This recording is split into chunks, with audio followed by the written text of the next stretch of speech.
whatever problems they were suffering were gone. And so the question was, how does talk do that? How does communication do that? What is this special, magical communication skills of Virginia Satir and Fritz Perls? So that's how it began, as they wanted to know, how does it work? And as they started using that same kind of language with their clients and with each other in a class, they found that they could get the same kind of results. So once again, the question was, what's going on? How do words change minds, hearts, nervous systems? Just words. How does that work? And so NLP began with that exploration, and very shortly thereafter, one of them took out a linguistic model called transformational grammar and started analyzing it with transformational grammar. If you study the meta model, then you have been exposed to some of the key distinctions of the transformational grammar. And so out of that came the communication model. So today, we call NLP a communication model. But what we've been doing in Neuro-Semantics for the past 6 years is realizing there's something deeper than communication. Do you know what's deeper?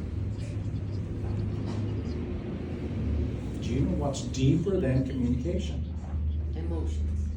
Well, emotion comes along with communication, because when you communicate, you're going to put people in state, and you're going to be in state, so that'd be emotion. What's deeper than communication? Well, meaning is constructed and communicated, so we communicate meanings.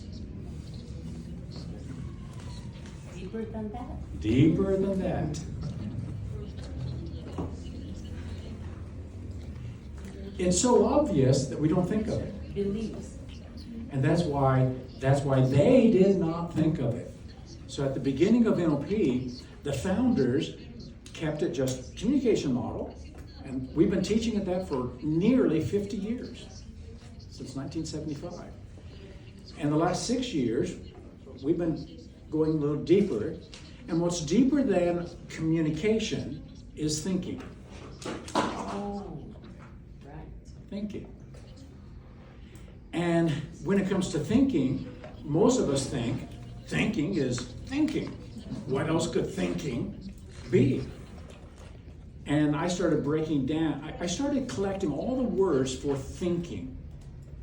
So when you think, you reason. When you think, you figure something out. You evaluate, you judge, you represent, you believe, you value, you remember, you imagine.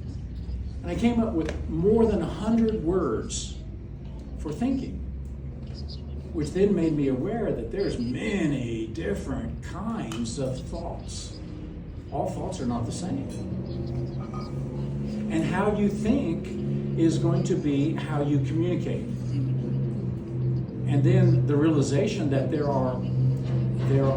there's good thinking and there's some bad thinking. So the cognitive distortions, overgeneralizing and distorting and deleting, would be forms of bad thinking. So the quality of your thinking determines the quality of your communicating. The quality of your communicating determines the quality of your states, the quality of your experience, the quality of your life.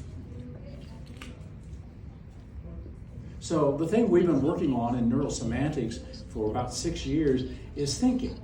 And out of that has come metaphorical thinking, humorous thinking, predictive thinking, learning as a thinking mechanism, deciding, executive thinking, and just on and on, as many different forms of thinking. So the direction that we're going to go is teaching people, before the communication skills, the thinking skills. Because if you're not thinking well, you're not going to communicate well. And so that's the direction we've been going on thinking and helping people to be clear thinkers, precise thinkers, accurate thinkers. If we could change the way people think, imagine that. If we could change the way people think, then it would change the way they talk, the way they behave, the way they feel, and it would clear up a lot of problems if we could do clear thinking. A lot of the times, all of us do confused thinking.